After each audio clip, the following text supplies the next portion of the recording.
And a good morning. Ted Langdell once again from the corner of 3rd and D Streets in downtown Marysville, what we fondly call Christmas Tree Park. And we are here with the candidates who are running for the first area. This is Area 1 of Marysville Unified School District Trustees.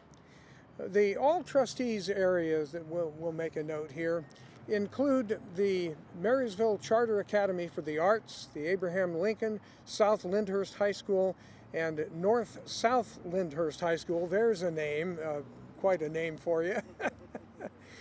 But Area 1 is Marysville, generally south of 5th, west of A Street, in central Linda, West Linda, and western Olivehurst. It includes Skycrest. Try listening to yourself while you're talking on a delay. It really helps. And generally west of Arboga Road, north of Ella Avenue, it includes Cedar Lane and Mary Covalod schools. And joining me this morning, we have two people. In just a minute, we're going to get rid of the little countdown clock there that we don't need. There we go. Now that that's gone, we can move right along. Now, we had invited the Area 2 folks who would represent northeastern East Marysville, east of Covalod and Ramirez Streets, Yuba Street corridor, East Linda, east of the former Southern Pacific tracks out in Linda, including Woodland Circle, Edgewater, but not Yuba College. And this area includes Edgewater, Linda, Kynoch, and McKinney schools. So Area 2's incumbent is Gary Criddle. He's an educator over the Sutter County Office of Education. He's being challenged by Catherine Ewing and Ricardo Galacia, who's a parent and special education teacher up in Live Oak. Well, we've had some communication with Ricardo, but he had to cancel this morning because he had a prior commitment that his wife reminded him of. And I can't make it from Catherine Ewing, and I did not hear back from Gary Criddle. So we are here in Christmas Tree Park, and we are going to talk to two people. But first, I want to let you know that our live stream today is presented by Nickell Tax and Financial. Hi, I'm Seth Fear with Nickell Tax and Financial Planning, and I'm your financial ally. With years of expertise, we at Nickell Tax go the extra mile to maximize your refund and get the largest allowed by law. With Seth Fear and family at Nickell Tax, it's not just about the numbers, it's about personalized service that fits your unique financial goals. That's why we fight for our clients here at Nickell Tax and Financial Planning, where Seth Fear and family are going to save you more than just nickels. Nickell tax.com. And we are back here at Christmas Tree Park in Marysville. We are at 3rd and D Streets in Marysville, and I am Ted Langdell. At least I have been for a while. Some people seem to think it's less than I actually have been, and I'll take that any day. So, let's introduce our candidates here. On the left, we have probably the youngest candidate in the whole shebang, and that is Stefan Fuhrer. Go ahead, Stefan, you can pick up the microphone. Yeah, my name is Stefan Fuhrer, and I'm running for the... Let me get the mic up here. Wait a minute. Okay. And then also on the other side, our camera left here, is Randy Davis, who is the incumbent for the trustee Area 1. He's also the board president this year, and he's a retired Forest Service soil program manager. So we're going to get into it, and we'll do so with just some basic information about you. A little opening statement, your elevator pitch if you want, and we'll pick it up with Stefan. Sounds great. Age before, lack of age before beauty, is that how that works today? All right, well, my name is Stefan Fuhrer, and I'm running for Marysville Joint Unified School District, Area 1, as you all know. and I'm hoping to bring a new perspective. As you mentioned, I am very young in this whole shebang, and I'm a graduate of MCAA and longtime resident of Marysville area. My family owns and operates Nickell Tax and Financial Planning, where I work as an EA and a notary public. So, yeah. Okay. Well, we'll move right along. Let's hear from Randy Davis. Well, I'm Randy Davis, and I've been on the board since 2017, and we've dealt with a lot of issues in that almost 8 years. I've lived in the area. Well, the family came to the area in the mid-'60s, and I retired in 2011 and moved back to the area. And it's been very interesting to learn how time changes a community as well as just the political arena that has developed here. So I'm very happy to serve on the board and looking forward to the conversation we're having this morning. Cool. So we'll start with you. Oh, Randy? Okay. Yeah, just hang on the mic. We'll Okay. All right. direct you here. Okay. In fact, I need to kind of turn my mic up a little bit. So, explain, what is the role of a school district? Well, that's a pretty broad question, but important. What the school district does is we manage 22, 23 campuses, depending on how you want to count it, all the way up to Dobbins, down to Arboga. And so what the board does and what the district does is try to help guide the educational experience for our students as well as the teachers. So it's a give and take about what works, what doesn't work. And we're in the middle of trying to figure that out, because since COVID, coming out of COVID, we've had an enormous drop in our test scores. We're still not at pre-COVID and getting our test scores up. And we've been trying all kinds of things, trying to figure out what the best fit is for helping these young people get a decent education. And so along with that is a budget. And we've been challenged with that, with the budget. Even when we had COVID dollars, we were still having challenges about filling vacancies, improving the educational experience for our students, and the whole business of the socio-emotional aspects of our students. And we've been trying whatever we could get our hands on to help with all of that. And along with it, you've got facilities. We have enormous amount of facilities that are aged, so they take a lot of maintenance, and we've been able to catch up on a lot of that. But we still are short of classrooms, we're short of teachers, and we don't have a community auditorium, since the Marysville Auditorium has been basically closed since 2017. So, why don't you take a stab at telling us what is the role of a school district? Sure. So, like he said, very much so, the job of the school district and the board is to manage the schools inside that district, of course, set rules and precedences, and to interact with teachers and parents and hear what they have to say. And yeah, Randy very much said a lot of everything, so there was not much left. Okay, so what is the role, we'll pick up with you, what is the role of a school district trustee? So the role of a school district trustee is to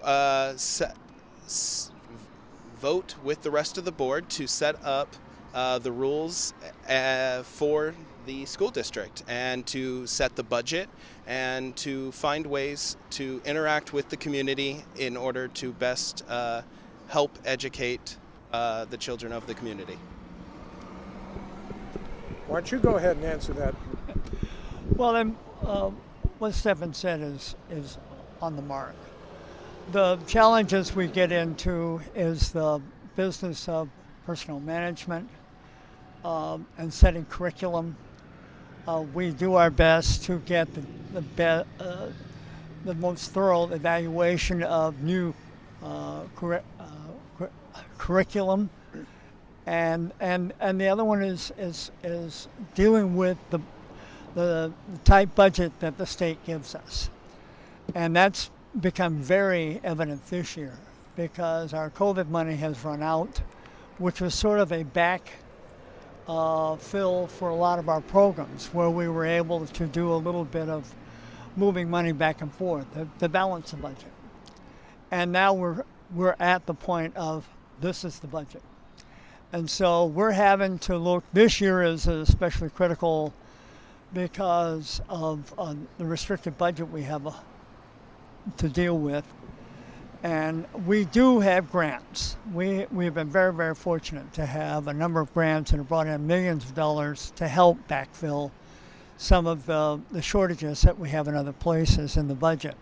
The unfortunate thing is those restricted dollars are very narrow in what they can be used for.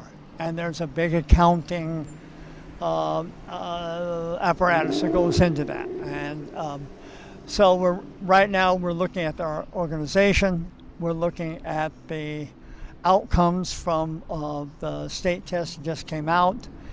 Unfortunately, those numbers aren't as good as we had hoped. There are improvements, but there are definitely not the improvements we hoped for.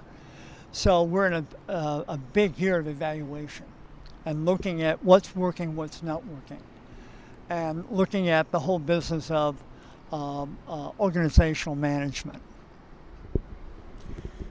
So what is the biggest challenge, and we'll pass this on over here, what is the biggest challenge that Marysville Joint Unified School District faces today, and how do you, Stephen, propose to address that if you're elected? Certainly. I think there are two big challenges that are facing the district at the moment.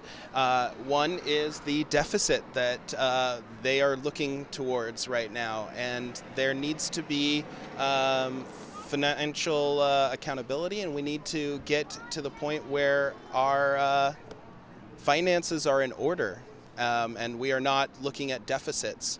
That would be one of the big ones that I think is an issue. The other one is there's a big division between the board and the community, and I would like to see that division to be repaired, bridges to be made. I think that we need to talk and communicate with each other better and respect each other more, and I'd like to see that done, and that's one of the reasons I'm running for the board. Same question? Same question. Well, as Stephen's touched on is the whole business of the deficit. And it's been an ebb and flow since I've been on the board. The challenge for the district is we're now paying on our COPS payments, which is our paying back our bonds. And that came into effect a couple of years ago. That's at $2.5 million that we weren't paying when I first started on the board. The other challenge we have is personnel cost and trying to contain the personnel cost. And that's where we're in a kind of a loggerheads with our teachers union about what we can afford to pay them versus what they think we can afford to pay them. And the whole business of working with the community has been a big initiative by the district since Dr. Zrina came onto the district. We built bridges with a whole host of our constituents Yuba Water Agency, Field Air Force Base, the Latino community. But there's always room for improvement, and that's one of the areas that I am looking to add on to what has been built. It takes a community to run a decent school district. And of course, each one of these sites has its own population and social emotional challenges. And so the principals that we have brought in have been really working with their local communities, those communities that attend their schools, and doing their best to find out where they can help them. We've spent a lot of effort on the Latino community, helping them with English and being able to read and write. And we've had success in the various areas where we have been able to get all of our resources in a line. But the other thing is to look at how we're going to approach adding classrooms. 2 bonds have failed now, and unfortunately the growth hasn't. Our growth is continuing, especially south of the Yuba River. And so that's a big focal point for looking at the next 4 years of how we're going to address the classroom as well as the teacher shortages. So that's a priority of mine. Okay. So what is the biggest challenge that the Marysville Joint Unified, and I think you answered the question, okay, but what is the biggest challenge that Marysville Joint Unified School District needs to address over the next 5 years? And what steps will you take if you're reelected, Randy, to get that to happen? Well, and that's a big question and a very important one. And we've been doing our darndest. With the last bond, we really put out a major campaign to try to help people understand that we needed the facilities that we were funding with that bond. The unfortunate thing is it failed, and as we know, construction costs have skyrocketed. And so the challenge we have is how are we going to help our community understand that we do need those other classrooms and we do need another bond to facilitate that. We're hoping that the state school bond passes, which gives us a chance of getting 50% of our school facilities improvement paid for by the state. We'll see how that turns out. But where I'm committed is trying to get into at least Area 1 at a minimum, and to help people understand that the bond issue affects you. It's not some sort of a pie in the sky, and that we need those facilities. We're dealing with facilities that are, in some cases, 100 years old, but most of our facilities are at least 50 years old. And so we're having a heck of a time trying to maintain those while also adding classrooms. We are bringing a few classrooms that we brought in some portables that were moved from Foothill while we were repairing Foothill School. And now we put out about 5 of them across the district to help with the kindergarten and the TK program. That's what you did. But what do you see that needs to be done in the next 5 years, and how will you get that to happen? Well, and that's the challenge. Keep it short, because we need to. Well, like I said, when you're trying to pass a bond that needs 55% of the vote, that means you're behind the curve at the get-go. So the reason why the bond failed, in my opinion, was that people didn't understand the need. Everybody, there's not a soul in this world that likes paying more taxes. I don't like paying more taxes. But given the budgets that we currently are getting from the state, we do not have enough money in our budgets to build new classrooms. So getting the word out and getting people involved in understanding the circumstances that the schools are under is my top priority, and getting that message out there, and that's as simple as I can put it. Okay. Stefan, why don't you take a stab at that? We're question talking again? Yes, please. Okay. What is the biggest challenge the Marysville Joint Unified School District needs to address over the next 5 years, and what steps will you take if you're elected to get that to happen? So I think that the deficit and the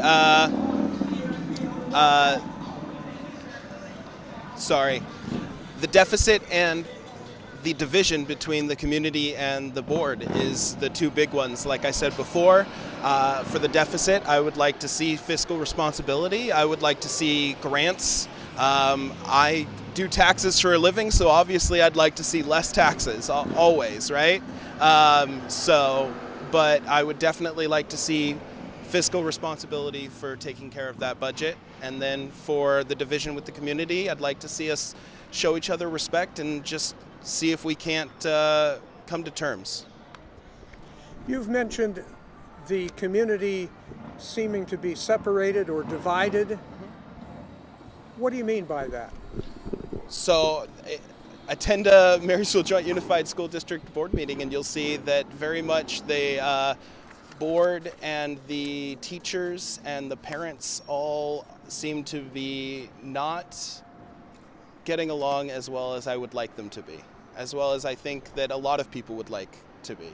And so that's what I mean by the division between the community and the board.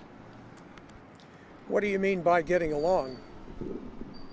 So as Randy mentioned earlier, there's the situation with the teachers' pay and with the situation with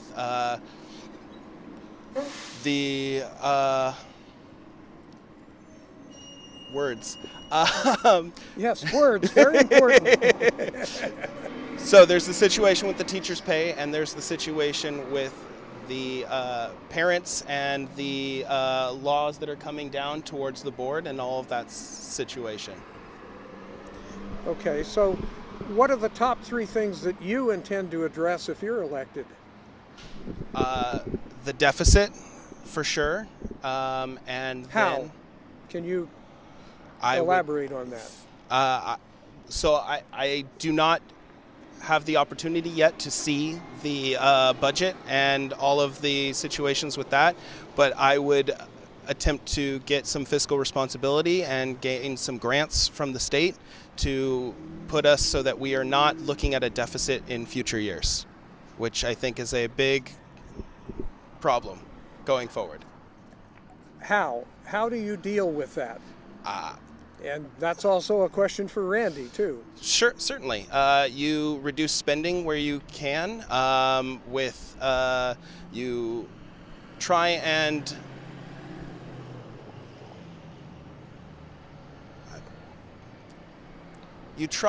adjust.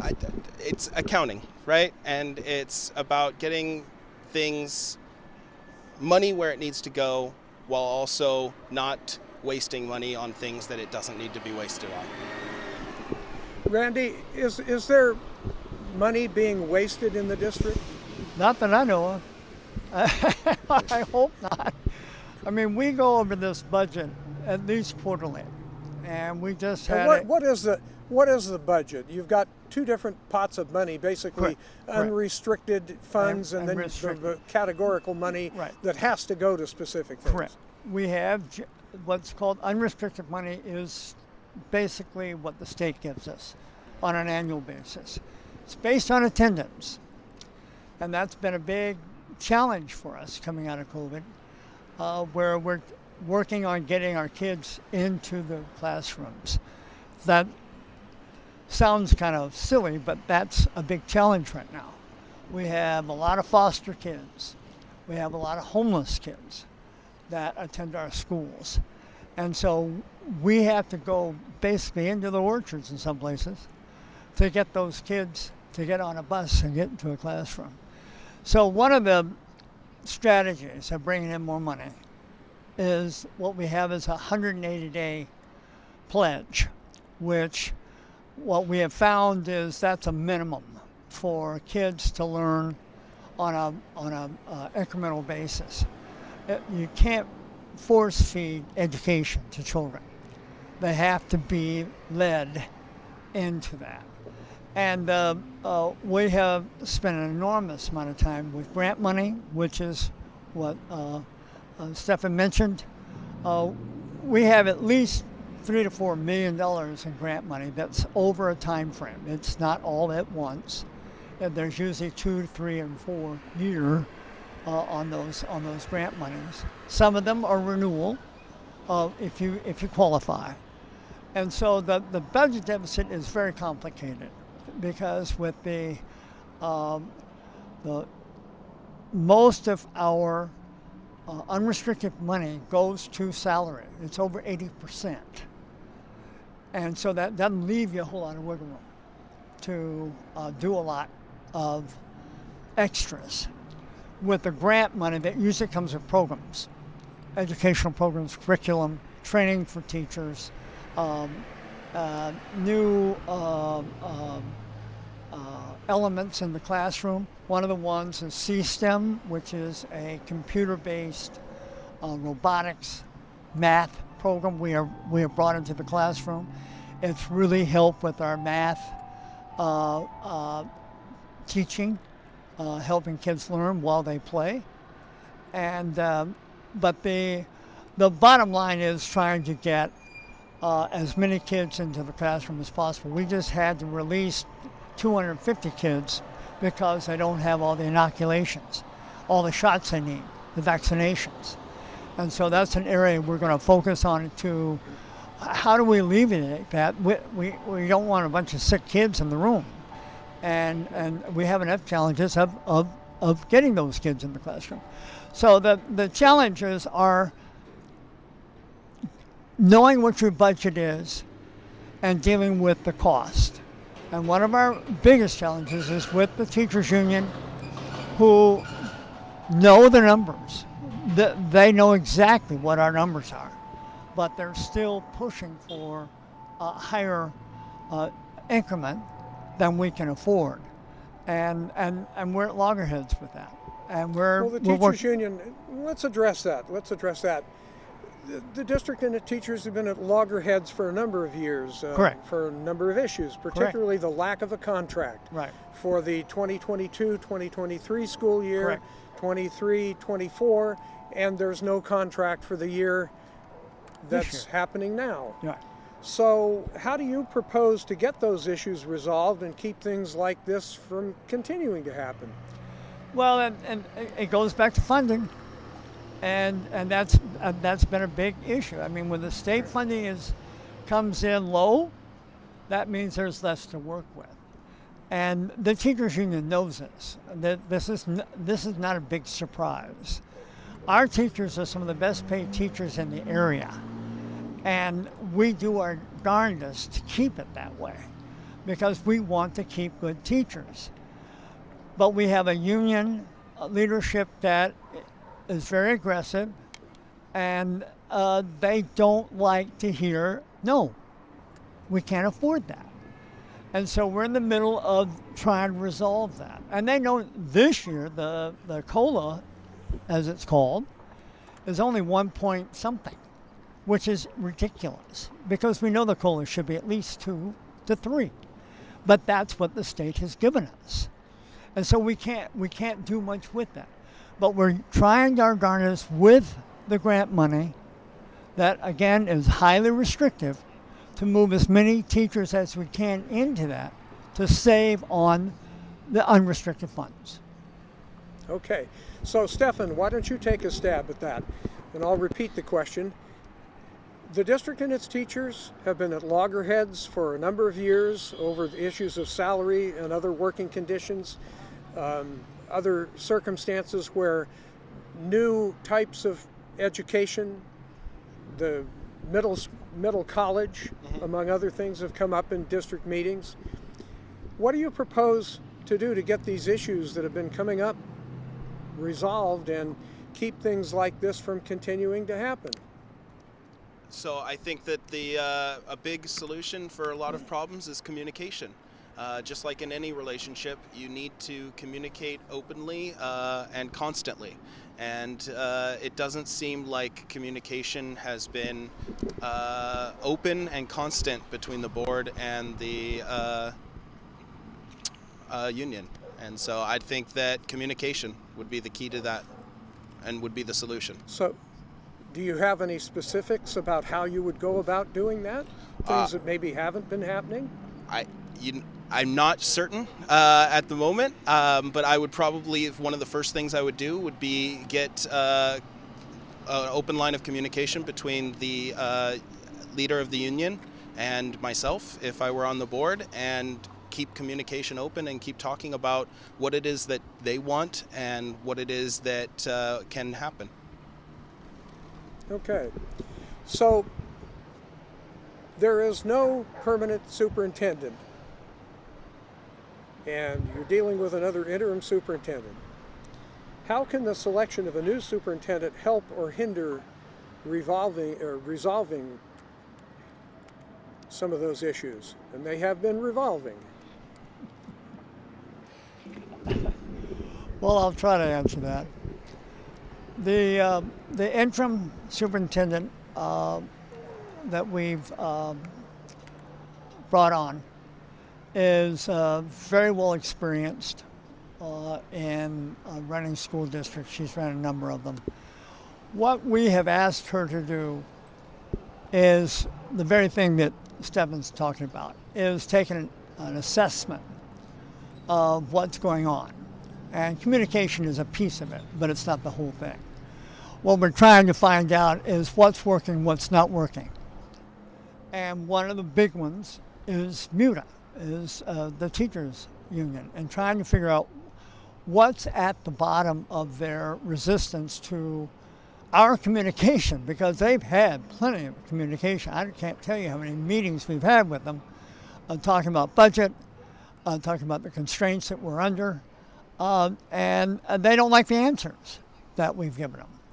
And we've done our darndest trying to figure out, well, what don't you understand about the answers we're giving you? So that's the first step. What we're trying to do is get ready for a new superintendent, if that's what happens. And because what we've added so many new programs over the last few years, we're still kind of catching our breath. And so what we're trying to do with the getting ready for the new superintendent, so whoever that person ends up being will have basically a state of the state of the district. What's working, what's not working, where are some improvements that would be recommended by the departments. We have a great data base or data collection group now that helps us with gathering data from the classrooms. And so what I'm hoping with bringing on a new superintendent is that they will have basically, this is where we're at, and this is where we think we need to go. Okay. What was the question one more time? The question is, how can the selection of a new superintendent help or hinder resolving these issues? Well, you know, there has been a lot of talk about the previous superintendent and the one who is temporarily and currently in place. And so I'm hoping that we can find a permanent solution for that position to bring some stability that would be probably very nice for the district. I think that stability would be the solution. So what qualities do you expect a superintendent to bring to the district and be able to accomplish? I would like to see the superintendent be able to communicate with the district, and I would like to see them be able to communicate with the unions, and I would like to see them be able to solve the problems for a large portion of the school district. Any ideas about how that might happen? Not at the moment, no. Okay, Randy, why don't you answer that one? And what was that again? What? The question Yeah. was, what qualities do you expect a superintendent to bring to the district and be able to accomplish? Well, and echoing what Stephen has said, we need an open administrator who understands organization, understands curriculum. We're in the middle of a big transfer of the special ed program, which is a very sensitive program to manage, and maybe a different perspective on how we deal with our union contracts. The teachers' union contract is a very complicated contract, and there's a number of things in it that stymie some about why is that in there. But once something gets into union contracts, it's very difficult to remove. So what we want to do is communicate. Okay, why is that important to you? It's really tying our hands at trying to help you. One of them is in the training arena. The union contract has that they have to approve all training that their teachers receive. And that is a major challenge when you're trying to help teachers teach. But it's in the contract, and so we honor that. And you mentioned the middle college. That is a very important program for our district. There are kids that want no frills, they just want to get to college. So that program offers them both a college diploma, a 2-year college diploma, as well as a high school diploma at the end of that 4 years. And that's one of the innovative things we're looking for in a new superintendent, is bringing in the most current understanding of curriculum and what parts of curriculum help, and to get rid of the extras that don't seem to help much. Stephen, you want to follow up on that? Certainly. We're talking about the superintendent still? Absolutely. What are your expectations? I'd like to see the superintendent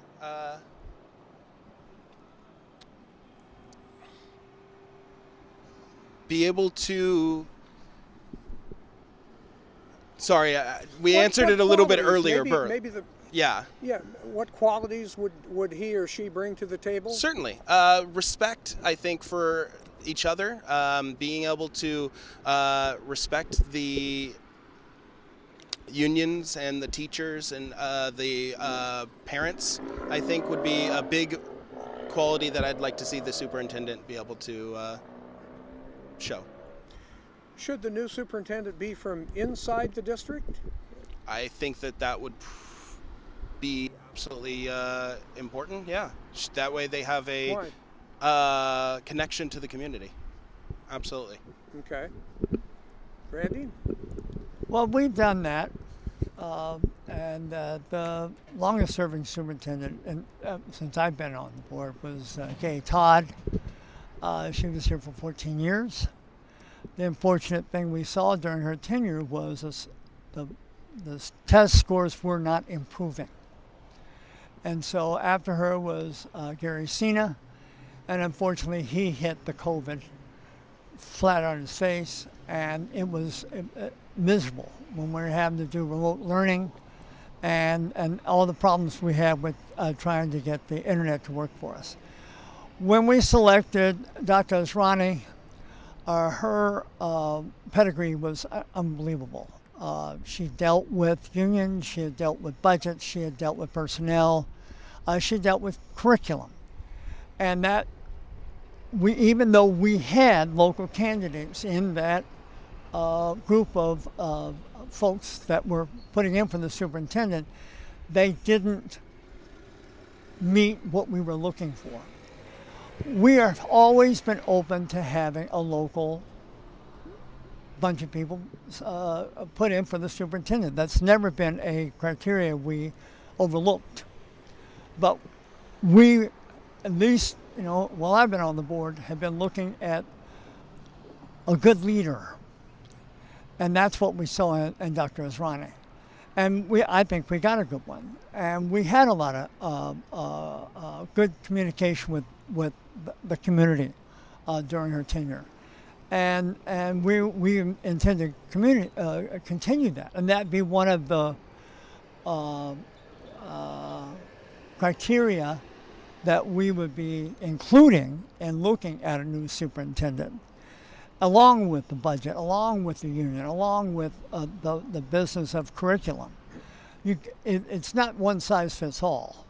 And so if a local or a candidate rises to the top, more than happy to have them as a superintendent. And looking at the past, it's been a 50-50 kind of deal with those internal and those external. So, Area 4 trustee Seth Seaman proposed making it a district policy to require district employees to tell parents if and when a student chooses to adopt a gender identity or orientation that is at odds with what's considered the student's birth sex or gender. That puts the district at odds with state law. Do you support such a move? Well, I don't. I think we need to follow the law. And we have a number of studies that have shown that folks that have young people who've been outed, it hasn't gone well for the children. And so the whole business of gender identity is a fluid discussion right now. We really don't have enough data to tell, but at least the current data really supports not doing that. What we hope to endear is trust in our schools. That if you have something that's bothering you, that you can trust a teacher, a principal, somebody in the school district with that, and hopefully we can help you or them out in a way that's gentler than just reporting, your child has decided to be something other than what they are biologically. I think it's a very dangerous for the child and for the family. Stefan? Certainly. I think it's complicated because I believe the current rules and laws are that a teacher is required to report it, and this new law allows them to not have to do that. And so I think that as parents, we want to, parents would like to know about these types of situations if they care and are involved in their child's lives. And so but at the same time, like Randy was saying, there are situations where sometimes it's not a good thing for parents to know about it. And so it's very difficult to give an answer to that one.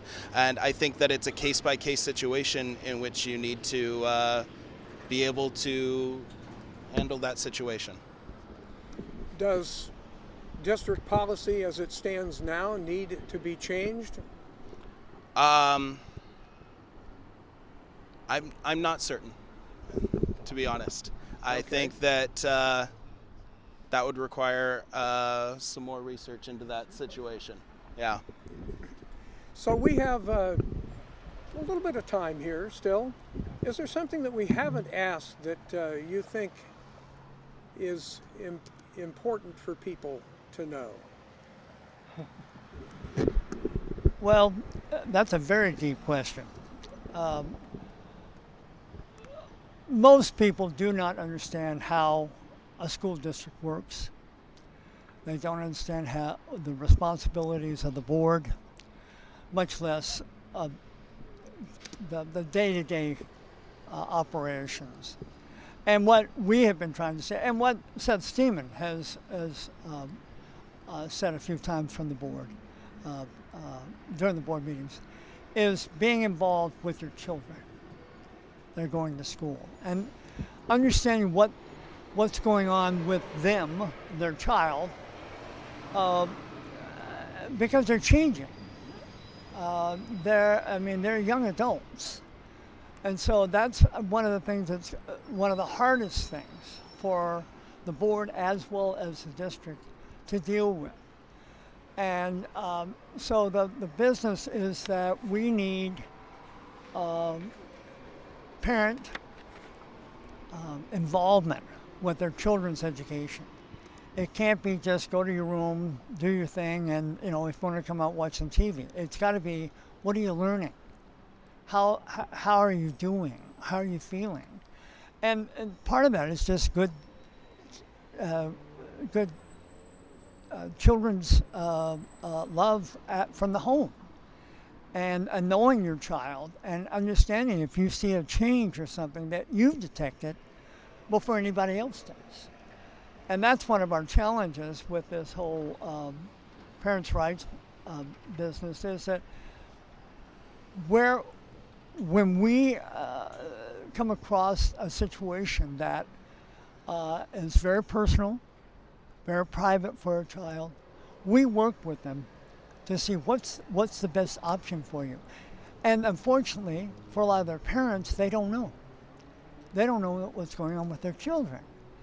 And so the biggest thing that I think is not discussed much is parents' involvement with their children in school and being more interactive with them. Is there a question that we haven't asked that you think is important for folks to know? I think that for the most part, the questions have been really well asked. I think that if you have any other questions, you should definitely go and attend a couple of the school board meetings and see how those interactions and how those go down. And yeah. And you can watch them right here on Yuba-Sutter.live at least once a month, sometimes more often. Anyway, we were trying to look into the camera over here, a little wrong switching. So, what question would you ask Randy? Question I would ask Randy. Yep. Yep.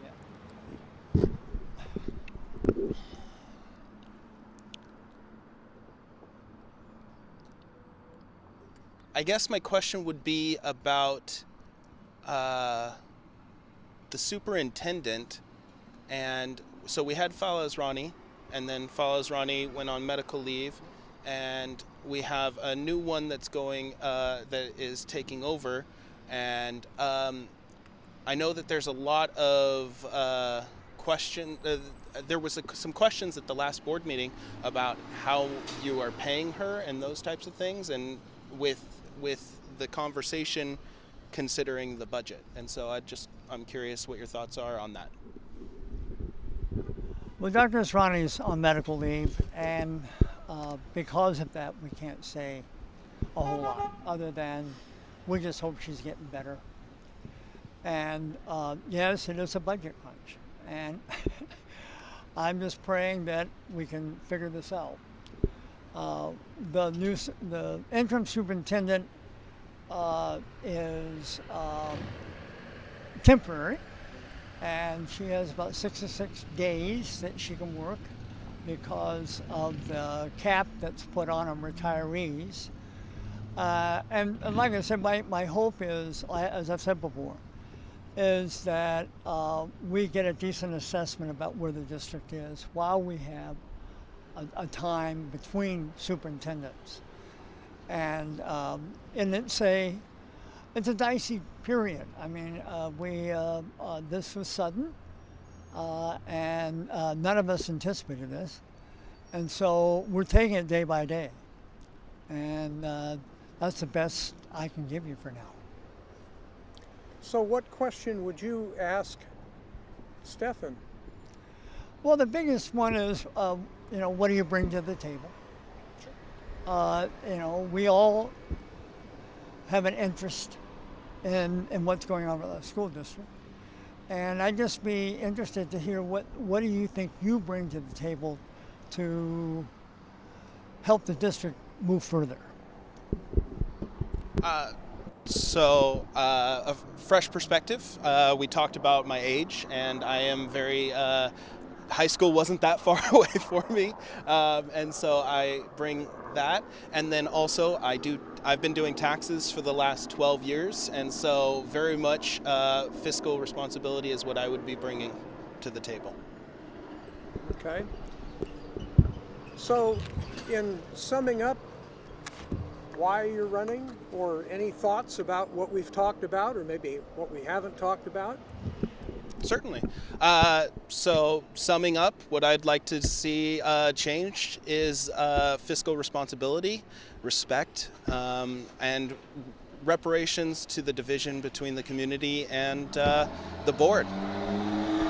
So, you don't think there's been fiscal responsibility?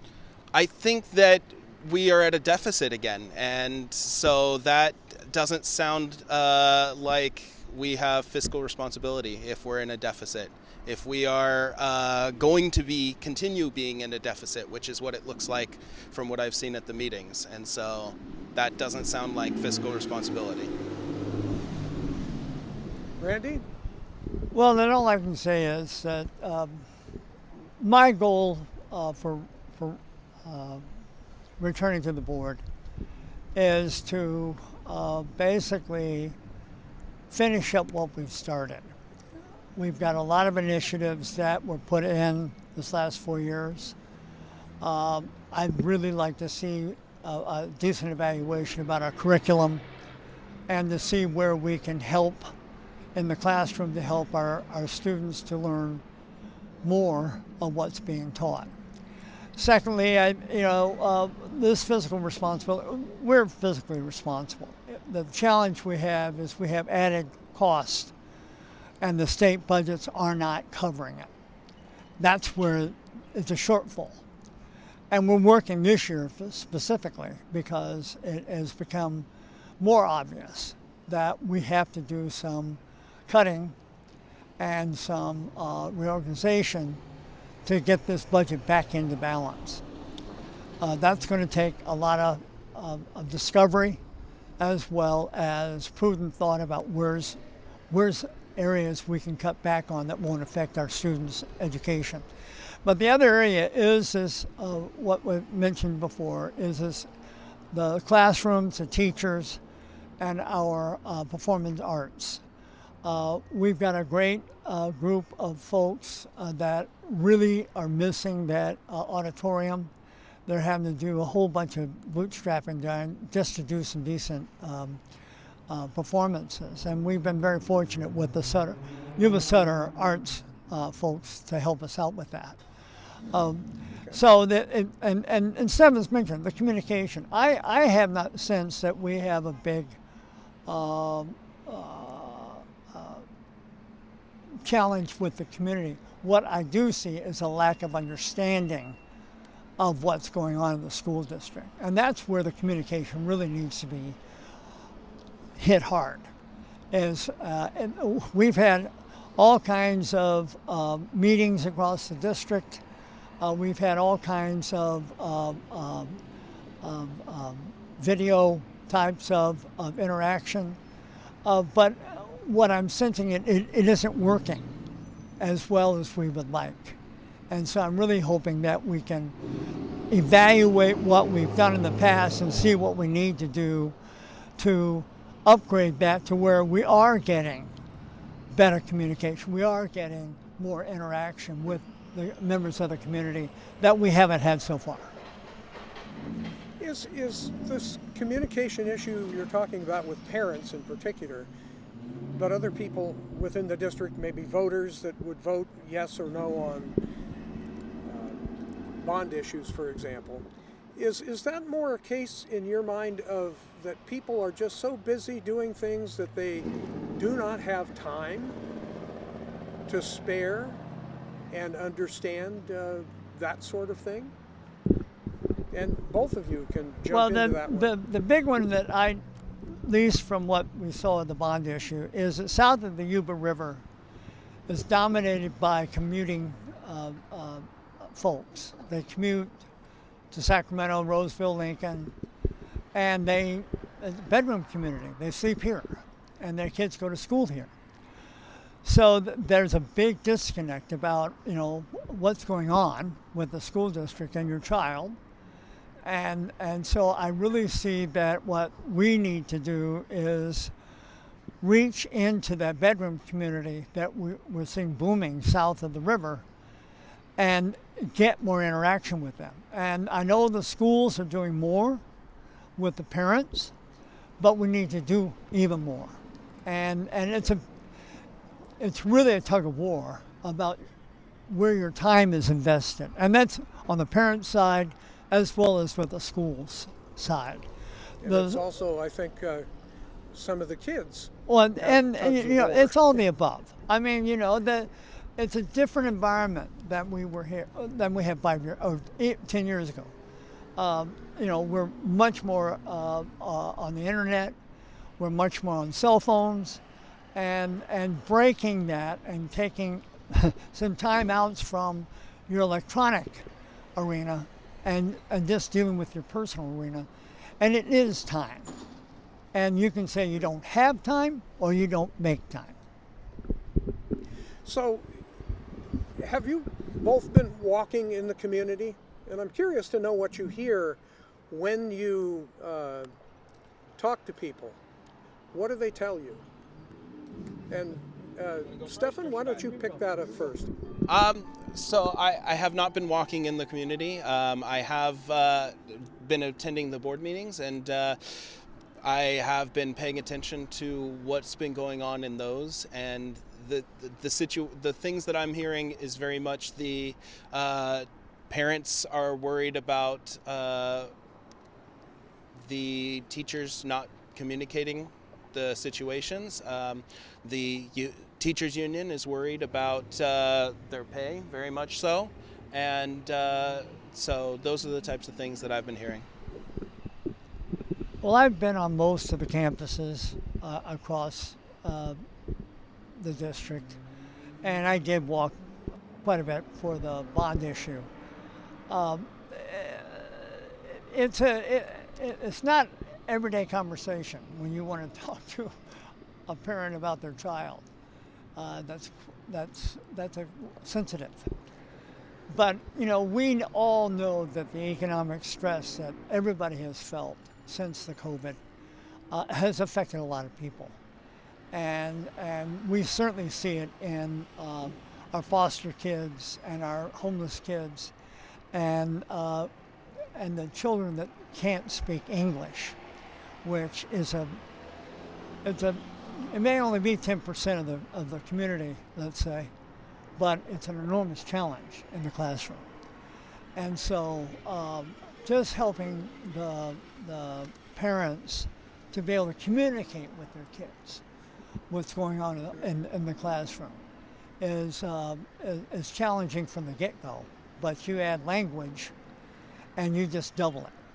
So, I'm just feeling that people are just feeling still stressed with their own home economics. And that really adds an edge to when you want to talk about how you feel about the community. I think Marysville, Linda, all of us have done their best to accommodate as much as they can, but it's still very decentralized. And so trying to get a message to our Marysville Joint Unified School District is not a simple task. Is that one of the reasons why you employed a public relations agency? She was brought on, Sapphire was brought on to help with the bond issue. Her contract ends this month. It will not be renewed. There was a specific goal for her coming in and help to broaden the communication. We put out a number of newsletters and video chats with folks, and so I think she helped a lot with one level of our communication, and that was with most of our school leaders, our community leaders, and our some of our parents that participated in it. And so it's another area that we are evaluating as far as, okay, what do we need and what don't we need as far as communication? And to really looking at the numbers about how we've got a big survey going out right now to do that very thing. Surveys go so far. You might get a 20% return on a survey, even on a computer. And so the idea is to get a census of where people think we are, and we're hoping that we can develop a plan to evaluate that. Okay. One final question, and maybe we'll start with you, Stefan. What have we learned out of this conversation this morning? I think we've learned that we all want to try and be better for the kids and this district, and that's what we're all aiming for. That's the goal. And that's what I'd say. I mean, what I've learned from Stefan is that the business of communication, it's a tough nut to crack. And we're doing our darnest to leverage what we have. And that's the challenge, is how best to leverage the resources that we have in the district. And we're looking at everything that affects our children in that classroom. And so the hope I have with this communication is that there's not a lot of differences in what we're looking for. It's maybe the experience that you kind of have to be able to look at a problem or a challenge and to at least have some positive feedback on, okay, what's a step forward. And so it's been a pleasure to meet Stefan. Great. Well, we have been listening to the Area 1 Trustees candidates, which is Randy Davis, who's the incumbent. He is the board president for the Marysville Unified School District Board of Trustees. And we've been listening to a newcomer to politics, whose dad has been in politics. That would be the county superintendent or county supervisor in the generally the Olivehurst and a little bit of Plumas Lake and a little bit of Linda. Yep. That would be Seth Fuhrer. So Stefan Fuhrer is who we've been listening to here, and welcome. I was once in your position.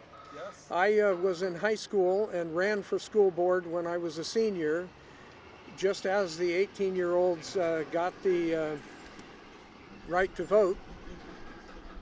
And unfortunately, or maybe fortunately, there were 11 other people that decided to run for school board at the same, you know. It was an interesting experience. But I don't think anybody younger in Sutter County has decided to run. I don't know if we scared them off, but that's been 40, 50 years ago. Anyway, we want to let you know that our program today has been presented by Nickell Tax and Financial Services in downtown Marysville. They're just up the street right over there. So go talk to the folks. They'll save you a few nickels. And here's how. Hi, I'm Seth Peer with Nickell Tax and Financial Planning, and I'm your financial ally. With years of expertise, we at Nickell Tax go the extra mile to maximize your refund and get the largest allowed by law. With Seth Peer and family at Nickell Tax, it's not just about the numbers, it's about personalized service that fits your unique financial goals. That's why we fight for our clients here at Nickell Tax and Financial Planning, where Seth Peer and family are going to Save you more than just nickels. Nickell tax.com. Oh. So we still have one more round to go, and coming up at noon, some people by Zoom, we will be hearing from the Area 3 and 4 trustees. We're going to get busy here in just a few minutes to get the Zoom part of this up. We'll hear from Allison Hasty And we expect to hear from Doug Criddle, Trish Vega, and Oliver Taylor, who are running for seats open in 3 and 4. So we have 2 incumbents that are being challenged, and you'll hear more from them. We'll find out more about what's happening with the Marysville Unified School District right here on Yuba-Sutter.live. And you get a chance to see all our wonderful technology here. Stefan, did you have something you wanted to say? Nope. Okay. All right. Well, we're glad that you were here, and we are hoping that we can do this again soon. Excellent. And as soon as I find where I put, here we are, way down here. In the heart of the valley, we rise so bright, where the news flows freely in the morning light. Yuba-Sutter.live, where truth comes alive. Every Tuesday's a journey, it's where we thrive. Watch it unfold. Yuba-Sutter.live, in the heart of our home. Be informed, be wise. Yuba-Sutter.live, we capture it all. Policy debates, hear the people's call. With Yuba-Sutter.live, you'll never miss a beat.